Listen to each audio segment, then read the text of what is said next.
Hosanna,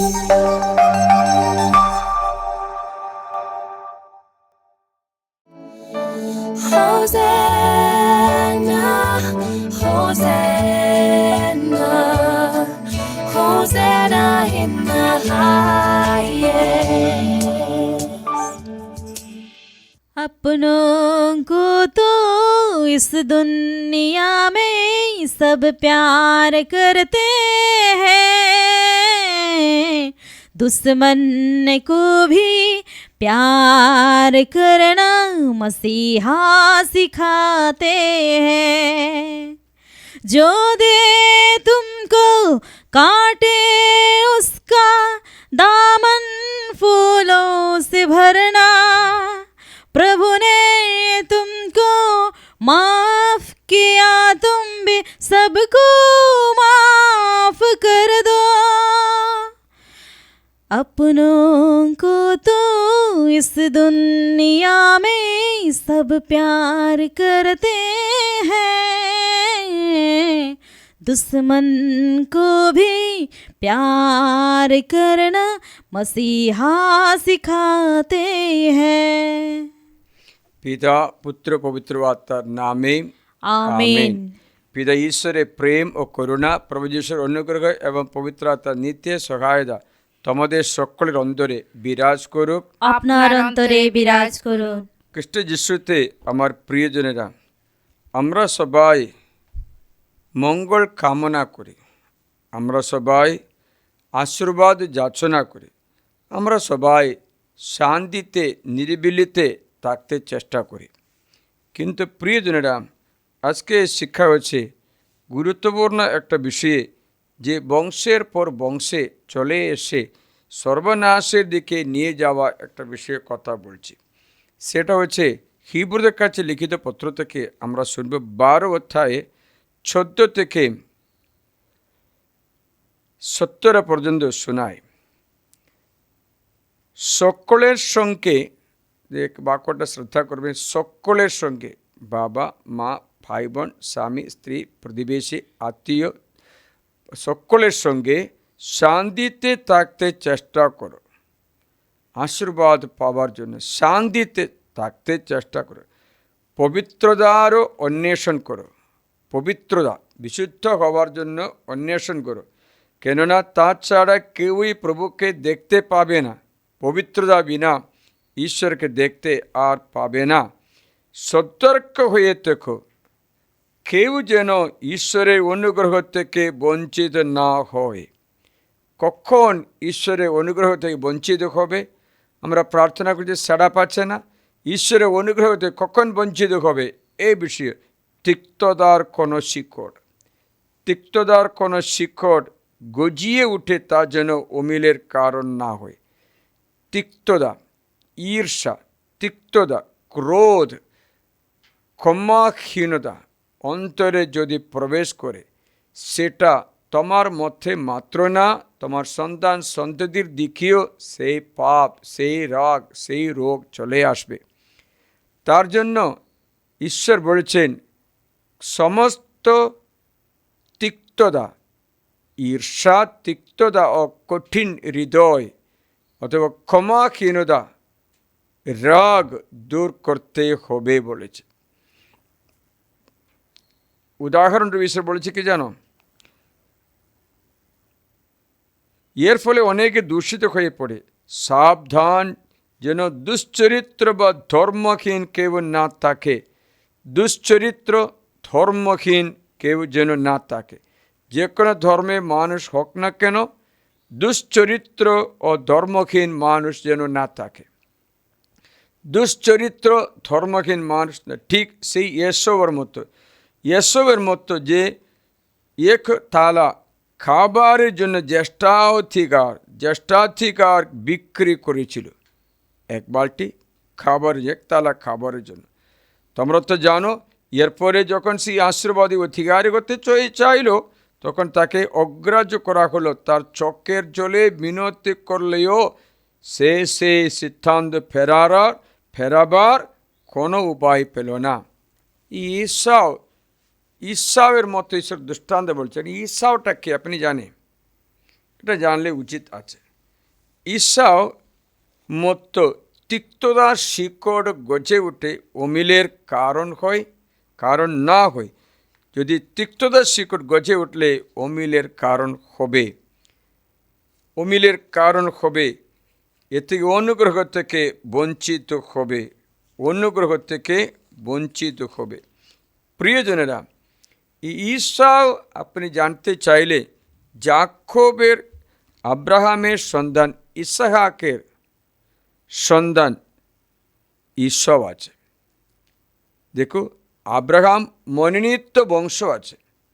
আব্রাহামের বংশ আপনাকে একবার জানিয়েছিলাম, মনে রাখবেন। আব্রাহামের বংশ মনোনীত বংশ আছে। আব্রাহাম আপনি জানলে নোয়ার সময়ে একটা আশীর্বাদের লাইনে আসা ব্যক্তি ছিল আব্রাহাম। নোয়ার 3টে সন্তান ছিল, জানে কে কে আছে নোয়ার 3টে সন্তান? সেম, হাম আর জাবেদ। এর মধ্যে দ্বিতীয় সন্তান ছিল হাম। এই হাম অনেক খারাপ কাজে করে পিতার সতনে ঢুকে অন্যায় করেছে বলে অভিশপ্ত হয়ে গেল। সেই হামের বংশ থেকে আসছে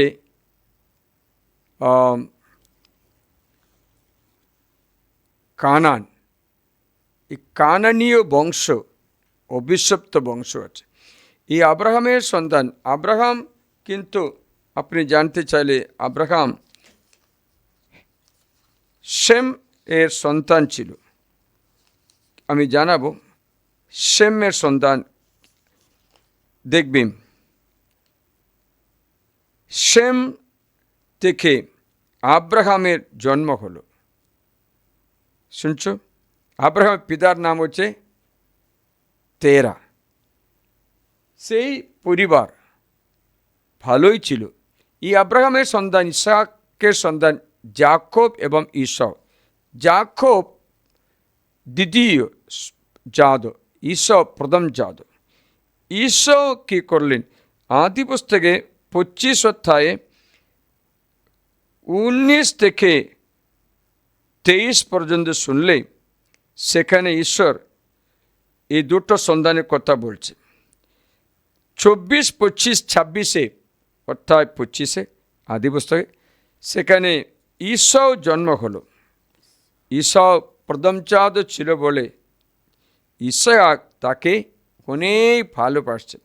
ঈশ্বরের একটা স্বভাব আছে, এটা ঘরে থাকে না, বাইরে লোক। জগতের সঙ্গে অনেক সম্পর্ক। প্রার্থনাময় জীবন নেই, আধ্যাত্মিক জীবন কিছু নেই। খাওয়া দাওয়া, শরীরে বাসনা, সুখ শান্তি, শরীরে সুখ, খাওয়া দাওয়া, আমোদ প্রমোদ মাত্র তার লক্ষ্য ছিল। এই ব্যক্তি ঈশাও প্রথমজাত সন্তান হওয়া সত্ত্বেও সে কী করলেন জানো? ঈশাও তার প্রথম জ্যেষ্ঠ অধিকার বিক্রি করে দিল, তার ভাইকে বিক্রি করে দিল। কিসের জন্য? একতলা খাবারের জন্য। যাকোব বলেছেন, আমি খাবার দেব, আপনার জ্যেষ্ঠ অধিকার আমাকে দিলে দেব। তো চালাকি করে। তখন ঈশাও বললেন, জ্যেষ্ঠ অধিকার কী লাভ আছে, তুমি নিয়ে নাও। না না, আপনি লিখিত দাও, আপনি একটা ব্রত নিয়ে দাও। তাই ব্রত নিয়ে দিল, জ্যেষ্ঠ তোমাকে দিচ্ছি, তুমি আমাকে স্যুপ দাও। তো একতলা বালতি খাবার খেলো। মানে হচ্ছে তার পক্ষে এত তুচ্ছ হলো এই অধিকার। তারপরে কথাটা এসে আশীর্বাদের জন্য গেল। ও ভাবছিল আশীর্বাদ বাবা দেবে। আশীর্বাদ দেওয়ার রেডি করার সময় যাকোব আশীর্বাদ বাবার কাছ থেকে কেড়ে নিল। তখন কি হলো জানো? এরকম আশীর্বাদ কেড়ে নিয়েছে শুনে অনেক রাগ করলো। আদি পুস্তকে 27 অধ্যায়ে লেখা আছে। 27 অধ্যায়ে এই আশীর্বাদ 11 থেকে আপনি পড়লে 29 পর্যন্ত আছে। 29-এ আশীর্বাদ দেওয়ার পরে ঈশাও এসে বলেছে, বাবা আমি এসেছি, আপনার খাবার রেডি করেছি, খেয়ে আশীর্বাদ করুন। তখন আশীর্বাদ দিতে পারি না, কান্নাকাটি করলো। তখন ও বুঝতে পেরেছে আমি জ্যেষ্ঠ অধিকার বিক্রি করার পর কী করে আশীর্বাদ পাবো। তখন যাকব এই কাজ করেছে শুনে এত রাগ, অতিরিক্ত রাগ হলো। এই রাগে যাকবকে ঈশাও এত ঘৃণা করলো, কোনো মতো ওর সঙ্গে কথা বলতে পারছে না। আদি পুস্তকে 27 অধ্যায়, কেন আমি কথাটা বলছি আজকে শিক্ষাটা একটু শুনবে। 27 অধ্যায়ে আপনি 41 থেকে একটু শুনবে। যাকব পিতার কাছ থেকে আশীর্বাদ পেয়েছিলেন বিধায় এসব যাকবকে ঘৃণা করতে লাগলেন। এসব মনে মনে বললেন, আমার পিতৃশোকের সময় কাছে আসছে, মানে বাবা এখন মরে যাবে, তখন আমার ভাই যাকবকে হত্যাই করব। এই রসটা কীরকম চলছে? হত্যাতে চলছে। আমার বাবা যখন মরে যাবে তখন বাবা জীবিত থেকে করবো না, কেন বাবা শাস্তি দেবে, বাবা অভিশাপ দিলে পারে সব শেষ হয়ে, বাবা তো মরে যাক। বাবার মরে যাওয়ার পর আমি ভাইকে নিয়ে ধরে ওকে হত্যা করব। এ কথা শুনে যাকব পালিয়ে গেছে। ঈশাও ক্ষমা করতে পারছে না। ঈশাও যাকবকে ক্ষমা করতে পারছে না। এই পাপ ঈশাওয়ের বংশে চলে আসলো। এই রাগ, যাকবের এই রাগ চলে আসলো। চলে এসে 430 বছর যখন পার হলো, 430 বছর, শুনছো কেনা, 430 বছর যখন পার হলো, যাকব বংশ পুরা মিশর দেশ থেকে আসছে। এসে এরা বলল, আপনাদের ওই জায়গায় মধ্য দিয়ে আমরা কানান দেশে যেতে চাই, একটু যেতে দাও, আপনার জায়গার মধ্য দিয়ে একটু যেতে দাও। তখন ঈশাওয়ের বংশ বললেন, না, যেতে দেব না, আক্রমণ করে মেরে ফেলব। এখন বুঝতে পারছিলে এত রাগ, এই রাগ কোথায় গেল? 430 বছর বলতে মিশর দেশে যাকবের বংশ কত বছর থাকলে জানো? লেখা আছে 430 বছর। 430 বছরের পরে ওরা ফিরে আসে। ফিরে আসার সময় এত ঘৃণা ভিতরে ছিল যে গণনা পুস্তকে 20 অধ্যায়ে 14 পদ থেকে লেখা আছে, গণনা 20 অধ্যায় 14 থেকে, এই ঘৃণা মরে যাচ্ছে না, এই ঘৃণা বংশে থেকে যাচ্ছে। প্রিয়জনেরা, বাবা মায়েরা, তোমরা যখন কোনো কারণে তোমার আত্মীয় ব্যক্তির সঙ্গে কোনো ঝগড়া করে, জমি ব্যাপারে হোক, কোনো কিছু ব্যাপারে, আজকে অনেক কিছু হচ্ছে, জেনে রাখো এই পাপ, এই ক্রোধ, এই তিক্ততা বংশের চলে যায়, বংশকে ধ্বংস করবে। দেখবি 14 থেকে শোনায়, মোশে কাদেশ থেকে এদোমের রাজার কাছে দূতের মাধ্যমে বলে পাঠালেন, তোমার ভাই ইসরায়েল একথা বলছেন। আপনি একটা কথা জানবে, ঈশাওয়ের আর একটা নাম হচ্ছে ইডোম। এদোম বাংলাতে এদোম। এদোম মানে লাল, কারণ এই যাকব যে রান্না করা ওই স্যুপের রঙটা ছিল লাল ছিল, বুঝতে পারছিলে, লাল রঙের ছিল, তার জন্য আর কি এডোম মানে ভোগের মধ্যে যাওয়া ব্যক্তির নামান্তর হচ্ছে এদোম, ভোগ, সুখ। আমরা যদি সাদা ড্রাগন ফ্রুটে চেয়ে এই লাল রঙের ড্রাগন ফ্রুটে বেরি পছন্দ করে খায়, সাদার কোনো স্বাদ দেখতে সুন্দর লাগছে না, দেখছি রঙের আকর্ষণ বলার জন্য বলছি। মেয়েরা রঙিন শাড়িগুলো পরছে কিসের জন্য? না, আকর্ষণ করার জন্য। এই রঙ অনেক কাজ করছে।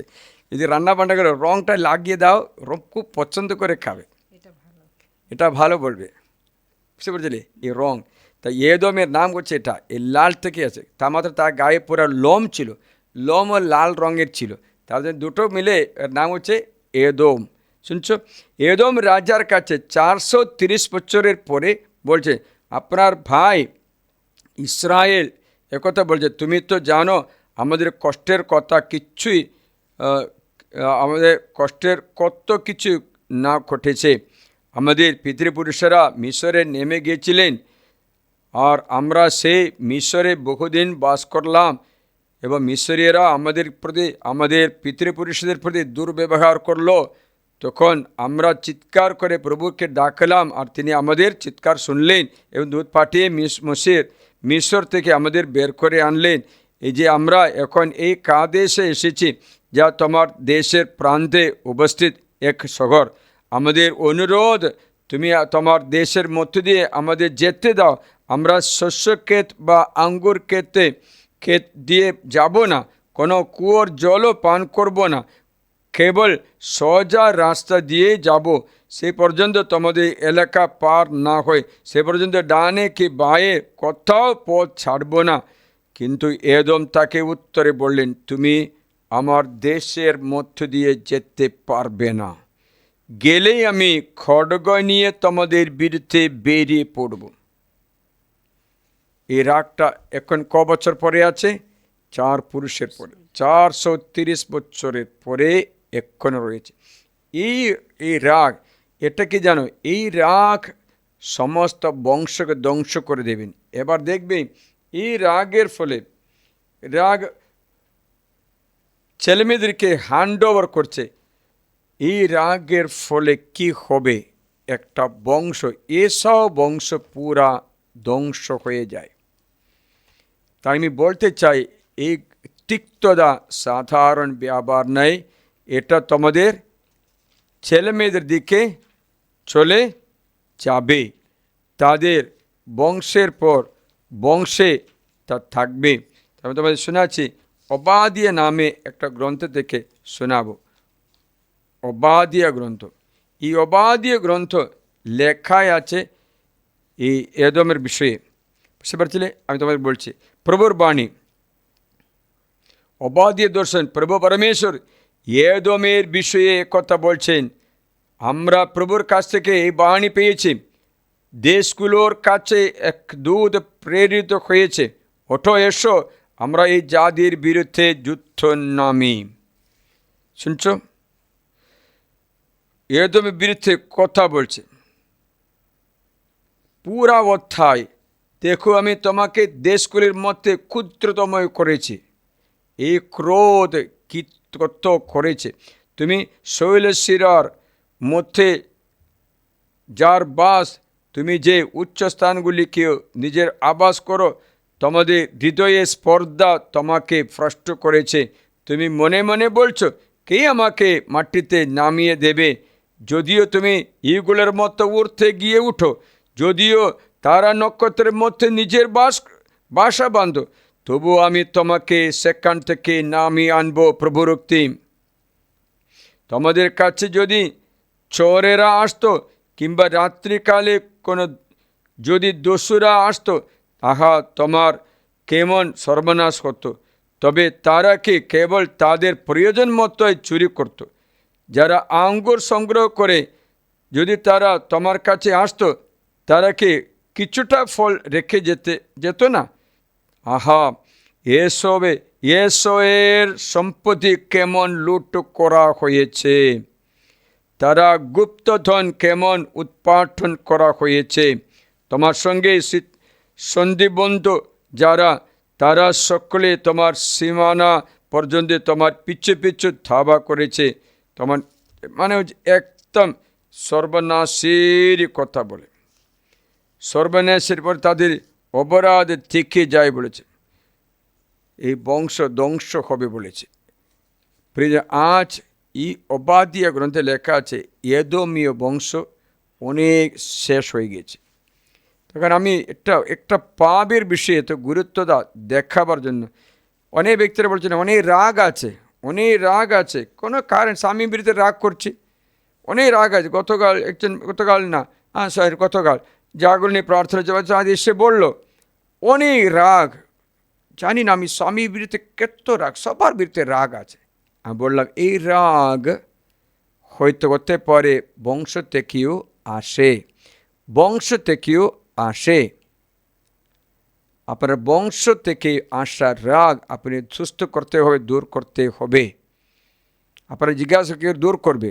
বোবাই আছে। খ্রিস্ট যিশুতে আপনি এই বংশ অভিশাপ কাটতে পারবে, না কাটলে এই রাগ থেকে যাবে। রাগ থেকে যাবে until you are destroyed completely, সব কিছু বিনাশ হওয়া পর্যন্ত এই রাগ তোমাদের মধ্যে থাকবে। এটা থাকলে কি জানো, এটা থাকলে এই পরিণামগুলো থাকবে, তোমরা সকল সবসময় খাবারের বিষয়ে চিন্তা করবে। খাবার বিষয় মানে কি খাবো, আজকে সকালে উঠলে আজকে কি রান্না করে খাবো চিন্তা করে, মানে হচ্ছে শরীরের ব্যাপারে খুবই চিন্তা থাকবে, পেটের ব্যাপারে খুব চিন্তা থাকবে, আজকে কি খেলে ভালো লাগবে, ফিজিক্যাল বডি বিল্ড আপ করবো, ডায়েটও করবো, ফিজিক্যাল বডি এটা মজবুত করবো বলে চিন্তা করবে। তারপরে আধ্যাত্মিক বিষয়ে কোনো তৎপরতা দেখাবে না। তারপরে তাদের ঈশ্বর হবে তাদের পেট। ফিলিপের কাছে সাধুবল বলছে 3:17 থেকে লেখা, তাদের পেট তাদের ঈশ্বর হবে, মানে হচ্ছে জগতের বিষয়ে মাত্র তাদের মুখ্য মানব বিষয় হবে, ওরা জগতের বিষয়ে মাত্র কথা বলবে। তার ফলটা কি জানো, সরো, দুঃখ, ডিপ্রেশন, বিষণ্ণতা, অথমুখী পরপর আসতে পারে। Hallelujah, hallelujah, hallelujah. হালেলুয়া। তা প্রিয়জনেরা, আমি বলতে চাই এই ঈসাওয়ের বংশ, এই এদোমের বংশ ধ্বংসিত হওয়ার আর একটা কারণ হচ্ছে এরা, আমি তোমাকে বললাম শেম, হাম, জাফেত, এর মধ্যে হাম দ্বিতীয় সন্তান অভিশপ্ত কাজ করে, তার ছেলে কানান অভিশপ্ত করে দিল। এই কানান বংশ থেকে আসছে। আপনারা জানতে চাইলে জেবুসাইট, আমোরাইট, গিরহাসাইট, হাওয়াইট, আর্কাইটস, সেমিরাইটস, আরবিরাইটস, সেমিরাইটস, এই আইটি, হিটাইটস, এটা পুরা এই বংশ থেকে আসছে। তা আপনি জানতে চাইলে আমাদের পুস্তকে অর্থাৎ 10 মধ্যে লেখা আছে, আদি পুস্তকে লেখা আছে এই বংশ, এই হিটাইট বংশ, এই জাতিগুলো আসছে। আমি তোমাদের একটু শোনাই। 10 আপনি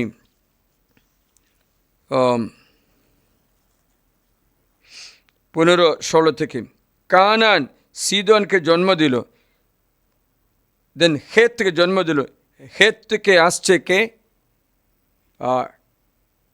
হিটাইটস।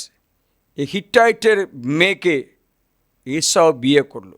মানে এই অভিশাপ বিনাশ থেকে আপনারা দেখবে তেমনি একটা মেয়েকে পছন্দ করে, ছেলেকে পছন্দ করে বিয়ে করবে তা নয়।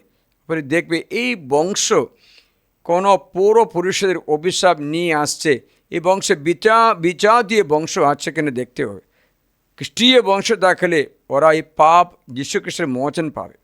তাই এই বাক্যে লেখা আছে জেবুসাইট, আমোরাইটস, গ্রিকাসাইটস, হাইভাইটস, আর্কাইটস, সিনাইটস, আরবেডাইটস, সেমিরাইটস, হ্যামাটাইটস, এরা এই টাইটস হয় না, ওটা একটা জাতি থেকে আসছে। বুঝতে পারছিলে? সেটা আদি বস্তুতে দেখবে ওথায় 10 লেখা আছে। মানে হচ্ছে এই বংশ থেকে আসছে। এই বংশ লাস্টে ধ্বংসিত হয়ে যায়। প্রিয়জনেরা, তার জন্য ঈশ্বর বলেছেন একদম সাবধান, সাবধান বলছে কি জানো, ফিলিপ্পীয় গ্রন্থে 4:31 বলছে, কি বলছে জানো, তোমরা সমস্ত তিক্ততা দূর করে দাও, সমস্ত তিক্ততা দূর করে দাও। না তো সে সমাজের এফেসীয় গ্রন্থ, আমি একটা ফিলিপি বলেছিলাম, এফেসীয় গ্রন্থ 4:31 শুনি, যত অনিষ্টের সঙ্গে যত তিক্ততা, এটা বের করা প্রথম বস্তু যে তিক্ততা, রোষ, ক্রোধ, কোলাহল, নিন্দা তোমাদের মধ্য থেকে দূর করা হোক। সেটা আপনি দূর না করলে আপনাকে সংসার থেকে শয়তান দূর করে দেবে, শান্তি থেকে আপনাকে দূর করে দেবে, আপনি রোগী হয়ে যাবে, ডিপ্রেশন, বিষণ্ণতায় ভুগবে। কারণ এই রোগ অশান্তি সৃষ্টি করে। মনে অশান্তি থাকলে স্বাস্থ্য নষ্ট হয়, স্বাস্থ্য নষ্ট হয়। অনেক রোগ ব্যাধিগুলো সাইকোসোমাটিক ডিসিজ আছে, মানসিক রোগ আছে, শারীরিক থেকে মানসিক শারীরিক রোগে পরিণত হয়। সাইকোসোমাটিক বলে। এর জন্য দেখবেন শান্তপূর্ণ জীবন যাপনের ব্যক্তি দীর্ঘজীবী হতে দেখতে পাচ্ছে। কোনো চিন্তা, কোনো দুষ্টতা, পাপী জীবন যাপনের ব্যক্তি তাড়াতাড়ি জীবন ত্যাগ করে জীবন মরে যাচ্ছে, চিন্তা ভাবনা ধরে আসছে, অনেক ব্যাকুলতা হয়। মানে হচ্ছে আমাদের হরমোন সিস্টেম পুরা নষ্ট হয়, উল্টাপাল্টা হয় যখন তিক্ততা ভিতরে ঢুকে। আপনারা বুঝতে পারছেন না তিক্ততা। আমি একটু উদাহরণ বলে জানাবো, দুটো উদাহরণ বলবো, আপনি এটা জাগতিক উদাহরণ শুনবে। একটা দেখো, এক ব্যক্তি, উদাহরণ প্রদীপ অনেক কাজ করছে বাড়ি চালার জন্য। ওই প্রদীপ অনেক ঘন্টা কাজ করে, 18 ঘন্টা কখনো কাজ করে, মানে 12 ঘন্টা কাজ করতে, 8 ঘন্টা কাজ করলে নর্মাল স্যালারি, বা কখনো 12 ঘন্টা, 13 ঘন্টা, 14 ঘন্টা কাজ করছে ঘর চালানোর জন্য। এবারগুলো 18 ঘন্টা কাজ করলো, আর কত ঘন্টা বাকি আছে? 4-5 ঘন্টা মাত্র বাকি আছে একদিন শেষ হওয়ার জন্য, রাত্রে শেষ হওয়ার জন্য। একটু ক্লান্ত হয়েছে, এরকম 2 দিন কাজ করলো, ক্লান্ত হয়ে আসছে। এবারে বাড়ি আসলে বিছানায় দেখলেই শুয়ে থাকবো, অত ক্লান্ত, খাবারও ইচ্ছা নেই। এত ক্লান্ত হয়ে দোকান থেকে, কারখানা থেকে বের হয়ে আসছে, বের হয়ে হেঁটে হেঁটে ঘুম আসছে, ওরকম ঘুমিয়ে যাচ্ছে। তখন দেখলো হঠাৎ তার কাছে একটা মেয়ে এসে দেখলো, তার প্রেমিকা এসে, হাই প্রদীপ, কেমন আছো? আরে বাবা, প্রদীপ তাকে দেখে সমস্ত ক্লান্তি ভুলে গেছে, খুব ভালো লাগছে, ওর সঙ্গে কথা বলছে, আলাপ করছে, দোকানে যাচ্ছে, খাবার খাচ্ছে। এখন প্রদীপের ক্লান্ত কোথায় আছে? নেই।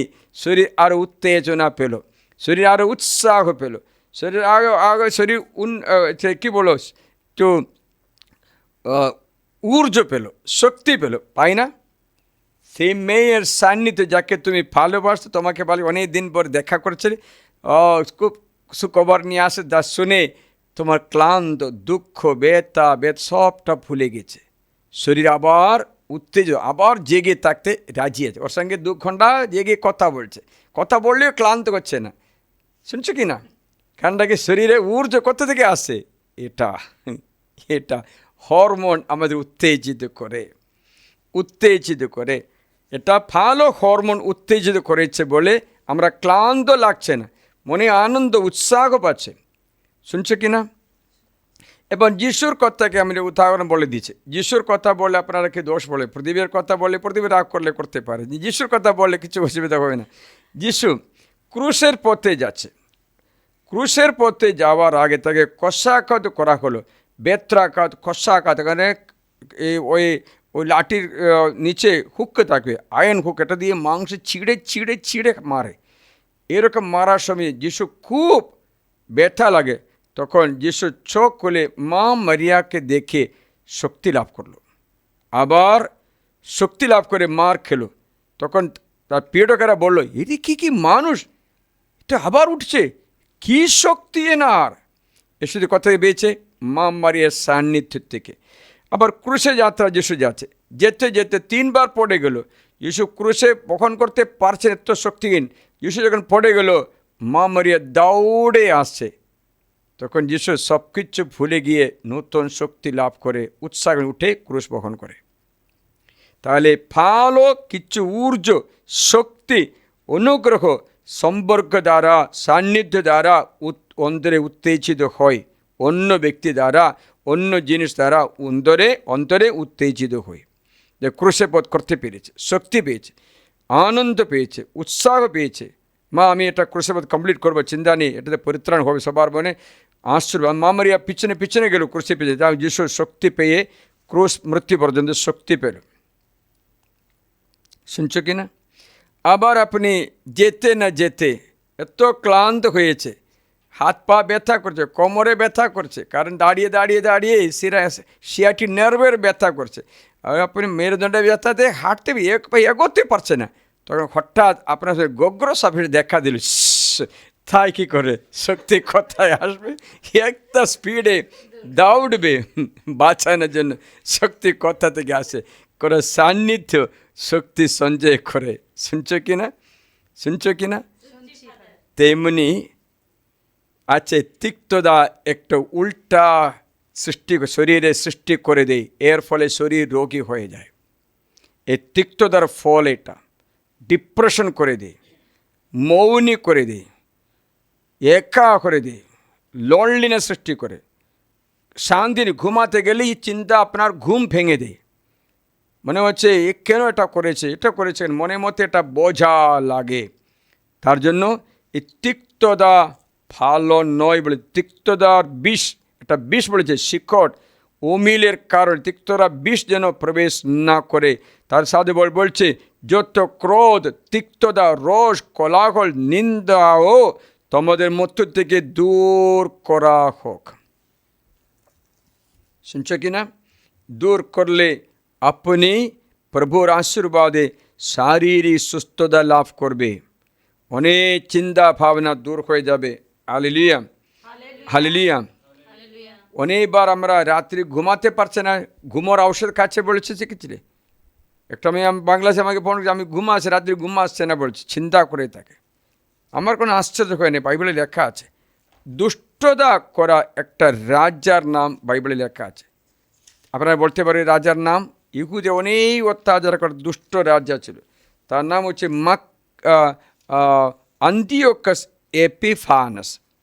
আন্টিওকাস এপিফানাস এই রাজা এত ক্রুদ্ধ, এত রাগী ছিল, সব্বার ইহুদের দেখলে তার লোম উঠে। তার একটু তাদের বলেছে আমি জেরুসালেমে পৌঁছে গেলে ওদের কবরস্থান বানিয়ে দেবো, সবাইকে একটা গর্তে মাটি দিয়ে দেবো। এত রাগে, এত কোফ ছিল। সেটাতে থেকে কি হলো জানো, একথা আপনি জানতে হবে। সে থেকে সেই বলল আমি ফিরে আসলে সকলকে শেষ করে দেব। দ্বিতীয় মাক্ষবীয় অধ্যায় 9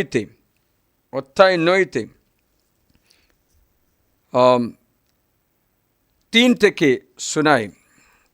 সে বলল আমি কি করব। দ্বিতীয় মাক্ষবীয় অধ্যায় 9 3 থেকে শুনবে। একবার তানা এসে পৌঁছে তিনি, মানে হচ্ছে আন্টিওকাস এপিফানাস রাজা, নিকানোর ও তিমোথের দশার কথা শুনতে পারলেন। ভীষণ রসে জ্বলে উঠে তিনি মনস্থ করলেন যারা তাকে পালাতে বাধ্য করেছিল তাদের দ্বারা ঘটিত পরাজয়ের কলঙ্কের জন্য ইহুদিদেরই উপরে নিজের আক্রোশ ছেড়ে দেবেন। তাই রথ চালকে ঘোড়াগুলিকে কখনো না থামিয়ে এক গন্তব্যস্থান পর্যন্ত চালাতে হুকুম দিলেন। বুঝতে পারছিলে? মানে হচ্ছে এত রাগ, জেরুসালেমে গেলে সবটা শেষ করে দেব একদম। এই রাগে তার এই ক্রোধ প্রশমিত করতে পারছে না। তারপরে কী হয়ে যেন সে পড়ে গেল, রোগ ধরল, কনে তার চোখে সে কেটে শরীর ভর্তি গেল। তিনি কিছুক্ষণ আগে নিজের অতিমানবিক দর্পের মাত্রায় মনে করেছিলেন সমুদ্রের তরঙ্গকেও আজ্ঞা দেবেন, পর্বত চূড়া দাড়িপাল্লায় ওজন করবেন। এখন ভূপাতিত অবস্থায় তাকে দৌড়ে করে বহন করা দরকার হলো। এতে ঈশ্বরের পরাক্রম সকলের কাছে প্রকাশ, কেননা সেই দুর্জনদের চোখ কিডে এতই ভরে গেল, তার তিনি জীবিত থাকতেও তার মাংস তীব্র যন্ত্রণা ব্যথার মধ্যে টুকরো টুকরো হয়ে এমনভাবে পড়ে যাচ্ছিল যে তার গায়ের দুর্গন্ধে ও পচা অবস্থায় গোটা সৈন্যদলের অসুখ হলো। দেখেছি, এখন সে একটা কথা বলছে, এখন আমি ঘুমাতে পারছে না। আমি 6 থেকে আপনাকে 8 থেকে শোনাই, শুনবি। এই সমস্ত খবর শুনে রাজা একেবারে স্তম্ভিত হলেন, অন্তরে অত্যন্ত বিচলিত হলেন। তিনি শয্যায় নিলেন ও ও দুঃখে অসুস্থ হয়ে পড়লেন, কারণ তিনি যেমন আশা করেছিলেন সেই মতো কিছুই ঘটেনি। তেমন অবস্থায় তিনি বহুদিন কাটলেন, দুঃখের তীব্র লাঞ্ছনায় বারবার আক্রান্ত হলেন, যতক্ষণ না তিনি বুঝলেন মৃত্যু এবার সন্নিকট। তখন তার সকল বন্ধুকে কাছে ডেকে তাদের বললেন, নিদ্রা আমার চোখ এড়াচ্ছে, ঘুমাতে পারছে না, ঘুমাতে পারছে না, আমার মন দুশ্চিন্তায় জর্জরিত হচ্ছে। এই ক্রোধ থাকলে এর পরিণাম দুশ্চিন্তা জর্জরিত হচ্ছে। আমি ভাবলাম আমি যে এতই ভাগ্যবান হয়ে আমার রাজাসনে ভালোবাসার পাত্র ছিলাম, এবার কি করে এমন তীব্র ক্লেশে ধারে এসে পৌঁছেছি, কি করে এমন মারাত্মক অস্থিরতার মধ্যে পড়েছি। শুনছিলে, এই পাপ, এই তিক্ততা কত দুষ্টতা এনে দেয়, সব কিছু বিনাশ করে দেয়। Tension, unrest, no rest, no বিশ্রাম নেই। মানসিক রোগী না হলে আশ্চর্য হয়, অনেক ব্যক্তিরা সেই রকম রোগে পড়ে যায়। মনে করে একটা কথা বলছে, অনেক ক্যান্সার রোগ, টিবি রোগ পর্যন্ত হতে পারে এই তিক্ততায় জন্ম হয়। এটা সাধারণ ব্যাপার না, এটা বংশকে ধ্বংস করে। 400 পুরুষের পরে ইসাবের বংশের মধ্যে এই তিক্ততা ছিল, এই রাগ ছিল। আজকে ওই রকমই তিক্ততার বেশি ছড়িয়ে পড়ছে। খ্রিস্টানদের বিরুদ্ধে বা অন্য জাতির বিরুদ্ধে এত তিক্ততার বিষয়ে একটু রাগ দেখায়, কখনো না, নিজে ধ্বংসিত হবে, নিচের বংশ ধ্বংস করবে। তার জন্য ঈশ্বর বলছেন, যত অনিষ্টের সঙ্গে সমস্ত তিক্ততা দূর করে দাও। তিক্ততা, রেষারেষি, মনোমালিন্য দূর করে দাও। কি করে দূর করতে পারে? পাপ স্বীকার করবে, নম্রতা ধারণ করে আপনার পরিকল্পনা মতো সব কিছু চলতে না দিয়ে ঈশ্বর, আমি সারেন্ডার করে, আত্মসমর্পণ করে তোমার ইচ্ছা মেনে নিচ্ছি, তোমার ইচ্ছা নত শিরে মেনে নিচ্ছি, আমি সারেন্ডার করি, তোমার চরণে যা ঘটেছে তোমার হাতে গ্রহণ করি। প্রভু, তুমি আমার পরিচালক, তুমি আমার ঈশ্বর, আমার মঙ্গল তুমি সাধন করবে জেনে নম্র কণ্ঠে, নম্র চিত্তে প্রভুর পরাক্রম বাহুর দিনে নীরবে থাকা। পরে শত্রুদের কাছে মীমাংসা করা। আপনারা জানেন খ্রিস্টানরা অনেক ভালো কাজ করছে। কি জানো? ওদের ঈশ্বর ওদের একটা শিক্ষা দিয়েছে, মানুষ এই সংসার করতে করতে পাপে পতিত হতে পারে। তখন ঈশ্বর বলেছে, আমি একটা সংস্কার স্থাপন করছি, পাপ মোচনের সংস্কার। সেটা আমি নিজে প্রবর্তন করে আমার পুরোহিতের মধ্য দিয়ে। তোমরা তোমাদের সকল পাপ এক পুরোহিতের, ক্যাথলিক পুরোহিতের কাছে গিয়ে ঈশ্বরের সামনে স্বীকার করে ঈশ্বর কাছ থেকে পাপ মোচন ফ্রি লাভ করবে। তৃতীয় হচ্ছে, শত্রুর সঙ্গে মনে মনে মীমাংসা করবেন। তবে শত্রুকে নিরপরাধী বলে গণ্য করবে। তাদের কাজ করানো হচ্ছে শয়তান। তাদের মানুষকে অপরাধী বলতে বন্ধ করে, তাদের দোষারোপ করা বন্ধ করে, মন্দ সংকল্প ছেড়ে দিয়ে প্রভু যিশুর কাছে সমর্পণ করি। তারপরে কি করতে হবে? সে বলেছে, তোমার চিন্তার মধ্যে এই 8 সদ্গুণ না থাকলে তোমরা চিন্তা বাতিল করবে, সঙ্গে সঙ্গে বাতিল করবে। এই 8 গুণের সম্বন্ধে আমি একবার আপনাকে জানালাম, আবার জানি যে প্রথমবারে ভিডিও দেখতে তাদের জানাই। এই 8 সদ্গুণ হচ্ছে ফিলিপিয়ের কাছে সাধু বলের পত্র অধ্যায় 4-7-8 লেখা আছে।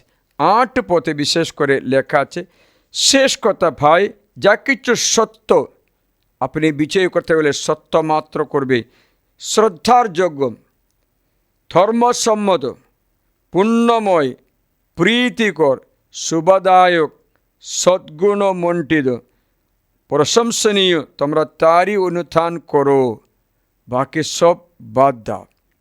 দেখবেন তোর মনের মধ্যে চিন্তা আসে সত্য নাকি মিথ্যা, মিথ্যা থাকলে বাতিল, শ্রদ্ধার যোগ্য মানে হচ্ছে তোর প্রকাশ করলে সবাইকে সম্মান করবে, না না বাতিল, ধর্মসম্মত না হলে বাতিল, পুণ্যময় না থাকলে বাতিল, প্রীতিকর না থাকলে বাতিল, শুভদায়ক না থাকলে বাতিল, সদ্গুণমণ্ডিত না থাকলে বাতিল, প্রশংসনীয় না থাকলে বাতিল।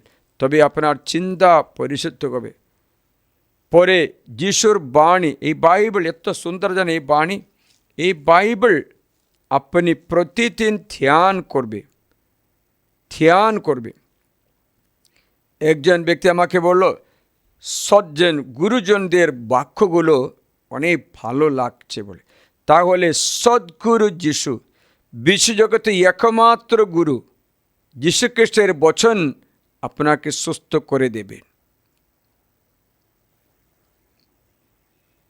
নেগেটিভ চিন্তা, নেগেটিভ নিষেধ চিন্তাগুলো আপনি মন থেকে দূর করতে চেষ্টা করার সঙ্গে এই নেগেটিভ চিন্তাদায় ব্যক্তির সঙ্গে মিশবেই না। কঠিন আছে। তারা এসে বলছেন, বিদ্রুপকারীদের আসরে বসবে না, পাপীদের পথে দাঁড়াও না, এবং অন্যায়কারীদের সঙ্গে উপদেশ শুনতেই নি। তাই ঈশ্বরের বাণী বচন আপনাকে সুস্থ করবে। দ্বিতীয় হচ্ছে আপনি শত্রুর কাছে ক্ষমা চাইবে। যিশু একটা বাক্য বলেছে, আপনাকে এটা স্বর্ণলিপিতে লিখতে হবে। যিশু বলেছেন, তুমি যখন প্রার্থনা করতে আসছো, বেদিতে যজ্ঞ নিয়ে আসছে উৎসর্গ করতে, তখন তোমার মনে পড়ে তোমার প্রতিবেশী তোমার বিরুদ্ধে কোনো কথা থাকে, প্রতিবেশীর কোনো কথা থাকে জানতে পারলে তোমার সব কিছু বেদির উপরে ছেড়ে তুমি যাও, ওর সঙ্গে মীমাংসা করো। শুনছো কি না? ঘুম আসছে নাকি? Hallelujah, praise the lord. কথা শুনে শুনে শয়তান পালিয়ে যাচ্ছে। যাই হোক, শুনবে, প্রতিবেশীর সঙ্গে, সে ব্যক্তির সঙ্গে তোমার মনে করে উনার কিছু আছে তোমার বিরুদ্ধে, তোমার কিছু থাকে তুমি তো জানো, তুমি উনার বিরুদ্ধে কিছু থাকে তুমি তো জানো, ওটা অন্যটা তুমি জানো না, উনাকে তোমার বিরুদ্ধে কিছু আছে তুমি কী করে জানবে? কিন্তু ওর মুখ দেখলে বুঝতে পারছে কিছু আছে। কারণ সকালে দেখলো গুড মর্নিং বললো, কিচ্ছু বলে না, আরে বা কী হলো, ভালো আছে জিজ্ঞাসা করলো, মুখ ভিড়ে দেখিনি। খাবার খেতে আসলো, নিজে বসে খেয়েছে, আরে বাবা কি হলো রে, আবার মুখ দেখলো একটা এরকম আছে, হনুমানের মুখের মতো এরকম আছে। তখন কি করা যায়? কিচ্ছু আছে কিনা মনে হয়, কিন্তু তুমি কিছু করলো না, তো তুমি কিছু করলো না, কিন্তু গিয়ে জিজ্ঞাসা করতে হবে। গিয়ে জিজ্ঞাসা করলো, বাবা কি হলো আজকে, আপনি আপনাকে গুড মর্নিং বললাম, আমি শুনি না ফাদার, ও না এটা করতে করে, তাই আমি কেমন আর জিজ্ঞাসা করলাম, তুমি তাও শুনিনি ফাদার। মুখ দেখলে মুখটা বলতা কামড়ার মতো মুখ ছিল, সত্যি বলতা কামড়িয়েছে ফাদার, তার জন্য। তাহলে আমার বিরুদ্ধে কিচ্ছু নেই, শান্তি। শুনছো কি না? তাহলে শান্তি হয় না, তো আপনি শান্তি অনুভব করতে পারবে না। এবার আমার জীবন তাই হলো, আমি একজনকে দেখলাম কিচ্ছু বলছে না, গুড মর্নিং বললাম, গুড মর্নিং, বা সাউন্ডে গুড মর্নিং দিয়েছে, মনে হচ্ছে কিচ্ছু হচ্ছে।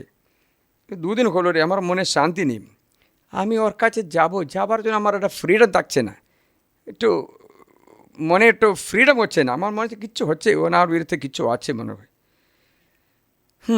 আমি মিশা করা সে প্রভু বলছে, মিশা তো ঠিক হবে না, তুমি তো মীমাংসা করে প্রভু এক্ষুনি করবো। আমি গিয়ে সে ব্যক্তির কাছে গুড মর্নিং, কেমন আছে? ভালো আছে নাকি? আপনার দুদিন ধরে আপনার মুখটা দেখলাম একটু এরকম দুঃখ ভাব ছিল, আমার কথা বলছেন, আপনি খাবার খাচ্ছেন না কিছু না? আমার কিছু নেই ফাদার, সত্যি আমার কিছু নেই। আমি ভাবছিলাম আপনার কিছু, আমার কিছু আছে, যাই ক্ষমা করুন। না কিচ্ছু নেই ফাদার। কিছু নেই, তাই ঠিক আছে, তারা হাত মিলে আসলাম। তারপরে দেখলো আমার মনে শান্তি এসেছে, আমার মনে শান্তি। যদি এই অবস্থায় আমি থাকতাম, আমার মন শয়তানের বাসগৃহ হতো, ক্যাম্প হতো, মেডিকেল ক্যাম্প হতো, শয়তানের ক্যাম্প হতো, শিবির করতো, তারপরে গুগুড়ি মুরগির মতো তা দিয়ে অন্য কিছু বের করতো। শিশু বলেছেন, তোমার যজ্ঞবেদীর আসার সময়ে মনে করছো কিচ্ছু হচ্ছে। দেখো আমি তোমার শোনাচ্ছি, মতি 5:23, তাই তুমি যখন যজ্ঞবেদীর কাছে নিজে নৈবেদ্য উৎসর্গ করছো, তখন সেই স্থানে যদি তোমার মনে পড়ে যে তোমার বিরুদ্ধে তোমার ভাইয়ের কোনো কথা আছে, তোর মনে পড়ছে তোমার ভাইয়ের কোনো কথা তোমার বিরুদ্ধে, তুমি তোর ভাইয়ের বিরুদ্ধে কোনো কথা নেই, তোর ভাইয়ের তোমার বিরুদ্ধে কোনো কথা তুমি জানতে পারছো না, অথচ মনে করো, তবে সেই স্থানে বেদের সামনে তোমার সেই নৈবেদ্য ফেলে রেখে চলে যাও। প্রথমে তোমার ভাইয়ের সঙ্গে পুনর্মিলিত হো, পরে এসে তোমার সেই নৈবেদ্য উৎসর্গ করো, না তো আপনি কারাগারে পৌঁছবে, শয়তানে বাসস্থান হবে, আপনার সব কিছু কষ্ট পাবে। প্রিয়জনেরা, তো আজকে আমি ক্রোধের বিষয়ে বেশি বলে দিলাম। এই ক্রোধ সবচেয়ে খারাপ একটা ভাব আছে। এই ক্রোধ ঢুকলে আমি বললাম মানুষ কত ক্ষতি করবে, অনেক ক্ষতি করবে, রোগ ব্যাধি পর্যন্ত করবে, অশান্তি, মানসিক রোগ খরচ করবে। আমি বললাম তো এই ভাবগুলো ভিতরে প্রবেশ করবে। আমি ক্লান্ত ব্যক্তি সাপকে দেখলে পালায়, শক্তি কথা চলে আসে, তেমনি এই ক্রোধ থাকলে আপনার উল্টা দিকে, আপনার বিনাশের দিকে যাবে। তার জন্য যারা নিদ্রাবিহীন ব্যক্তিরা, দেখো তুমি কারোর সঙ্গে কোনো কথা থাকলে ক্রোধ অথবা তিক্ততা দূর করতে যিশুর কাছে সমর্পণ করবে। বলবে, যিশু আমি সব কিছু তোমার হাতে সমর্পণ করছি। যিশু পিতা ঈশ্বরের কাছে সমর্পণ, পিতা এদের ক্ষমা করে, এরা কী করে এরা জানে না বলে সমর্পণ করে যিশু শান্তিতে জীবন ত্যাগ করতে পেরেছে। যিশু আমাদের দৃষ্টান্ত দিয়েছে, শত্রুদের ক্ষমা করো, যারা তোমার ডান গালে চোট মারে অন্য গালটা দেখাও, ক্ষমা চাও। এটাতে অনেক ঔষধ আছে, অনেক ঔষধ আছে। এই ক্ষমার ঔষধ খেলে আপনার স্বাস্থ্য মজবুত হবে। কোনো ভিটামিন ট্যাবলেট খেতে আর হবে না। আপনার ভিটামিন ট্যাবলেট ক্ষমা, এটা খেলে আপনার স্বাস্থ্য ভালো হবে। আবার রোগ ব্যাধির ট্যাবলেট হচ্ছে ক্ষমা। এই ক্ষমার ট্যাবলেট খেলে আপনার ক্যান্সারও রোগও চলে যাবে। আসুন আমরা প্রভু যিশুর কাছে এই তিক্ততা দূর করতে প্রার্থনা করব। हे पिता तेरी आराधना हो, तेरी महिमा हो। हे पिता तेरी आराधना हो,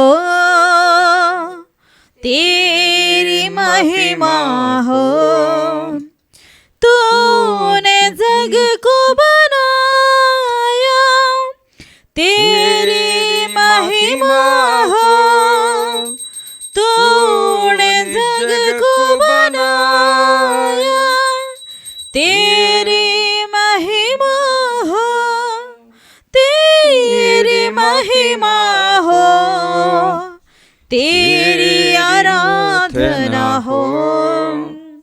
हे क्रिस्त तेरी आराधना हो, तेरी महिमा हो। हे क्रिस्त तेरी आराधना हो, तेरी महिमा हो। तूने जग को मुक्त किया, तेरी महिमा हो। तूने जग को मुक्त किया, तेरी महिमा हो, तेरी महिमा हो, तेरी आराधना हो। हे आत्मा तेरी आराधना हो, तेरी महिमा हो। हे आत्मा तेरी आराधना हो, तेरी महिमा हो। প্রিয়জনেরা, আমরা এই জগতে সুন্দরভাবে জীবনযাপন করার ব্যবস্থা বাইবেল বলছে আমাদের। এত শান্তশিষ্ট জীবনযাপন করতে পারবো যদি আমরা ভালোবাসাকে পরিধান করতে পারি। ভালোবাসাকে পরিধান করে সব কিছু আমরা বিজয় করতে পারবো। তিক্ততা, আমাদের আমাদের ইচ্ছার বিরুদ্ধে, আমাদের পরিকল্পনার বিরুদ্ধে কিছু ঘটলে সঙ্গে সঙ্গে মনের মধ্যে তিক্ততা আসে। তিক্ততা না, মনের মধ্যে আগে রাগ আসে। রাগ গভীর হলে প্রডিউস করছে, জন্ম দিচ্ছে তিক্ততাকে। বিটারনেস এই বিটারনেস থাকলে শয়তান ধরবে। বাইবেলে একটা ব্যক্তির কথা বলে, সিমিয়ন। পিতর বলেছে তুমি তিক্ততায় পরিপূর্ণ, তিক্ত গালে পরিপূর্ণ। শয়তান যাকে ধরলো, প্রিয়জনেরা, তিক্ততা থাকা ব্যক্তির অন্তরে, পরিবারে এই পাপ, এই শয়তান প্রবেশ করে, সে বংশের দিকে, ছেলেমেয়েদের দিকে হ্যান্ড ওভার করবে। তা লাস্টে ঈশ্বরের বংশ যেমন ইদম ধ্বংসিত হয়, একটা বংশ পুরা বিনাশে করতে পারবে। তাই ঈশ্বর বলছেন তোমরা বিনাশে না যাও। তার জন্য যত দুরফিসন, যত তিক্ততা, রেষারেষি, মনোমালিন্য, সমস্ত ক্রোধ, রাগ, গুসা সব কিছু ত্যাগ করতে প্রার্থনা। খ্রিস্ট যিশু কোমল ও বিনীত হৃদয়, আমাদের হৃদয় তোমার হৃদয় মত্ত করে দাও। আমরা তোমারই আরাধনা করি, স্তুতি করি, আত্মসমর্পণ করি, ধন্যবাদ জানাই। আমাদের প্রতি করুণা করো, কৃপা দেখাও, শক্তি দেখাও, আমরা যেন তোমার মতো অন্যদেরও ক্ষমা করতে পারি। যিশু ক্ষমা করেছেন বলে ক্রুশে ডাঙিয়ে থাকার সময় পিতা এদের ক্ষমা করে রাখি করে এরা জানে না বলে সমর্পণ করলো। শান্তময় জীবন, শান্তময় মৃত্যু। ও কত সুন্দর আমাদের দৃষ্টান্ত। প্রিয়জনেরা, আদি থেকে ক্রোধের আমরা দেখতে পাই। আদি থেকে আদাম হওয়ার সন্তান থেকে শুরু হচ্ছে ক্রোধের আত্মা। এটা আগে প্রবেশ করলো কাইনের মধ্যে।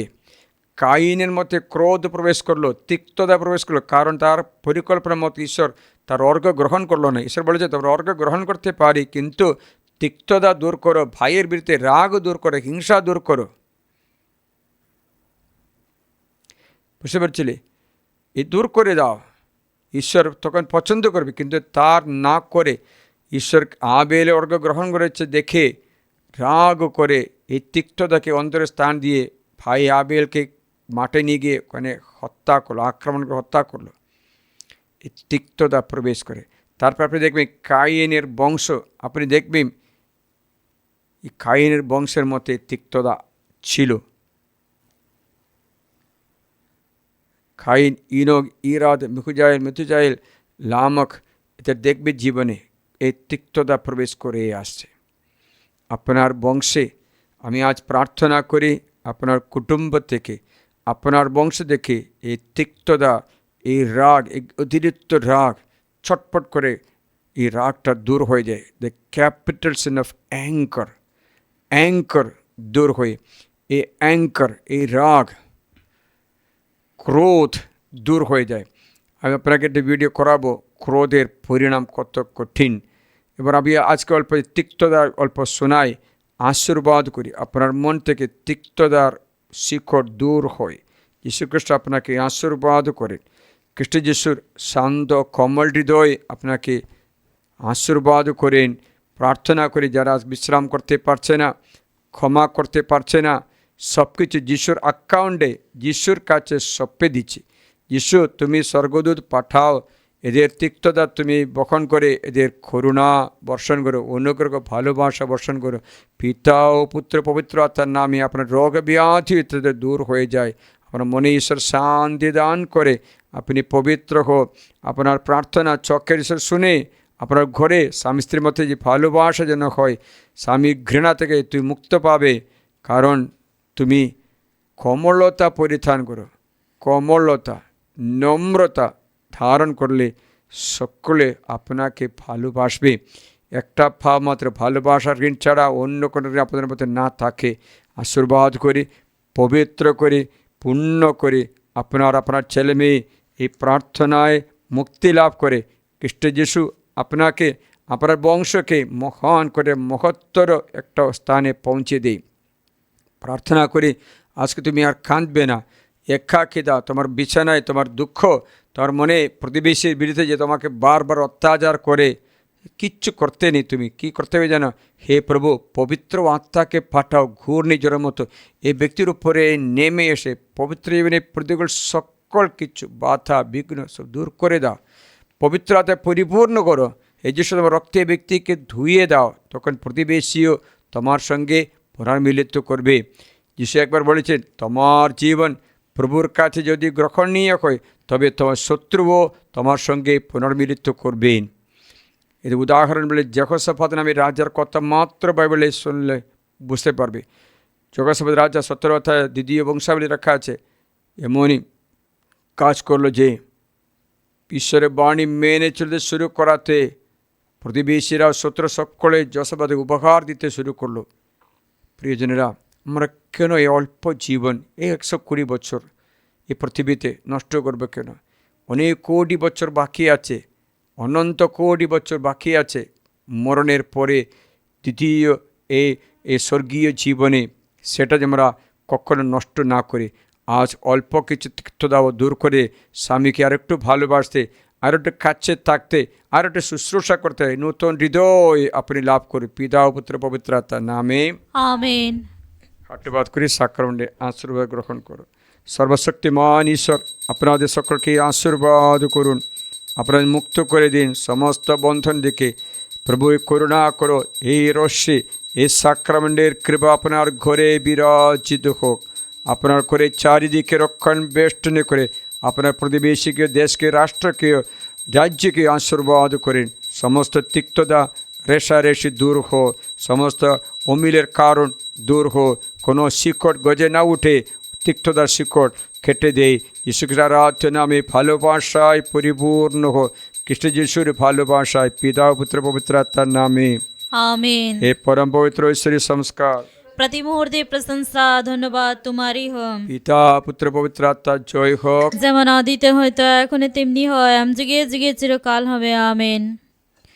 वादा जो तुमने किया खुदा हरदम निभाता गया, वादा जो तुमने किया खुदा हरदम निभाता गया। शून्य से तुमने मुझे ऊपर उठाया, अब्राहम का पिता है तू, मूसा का साथी बना। अब्राहम का पिता है तू, मूसा का साथी बना। जब वे टूट पड़े तो उनका सहारा बना।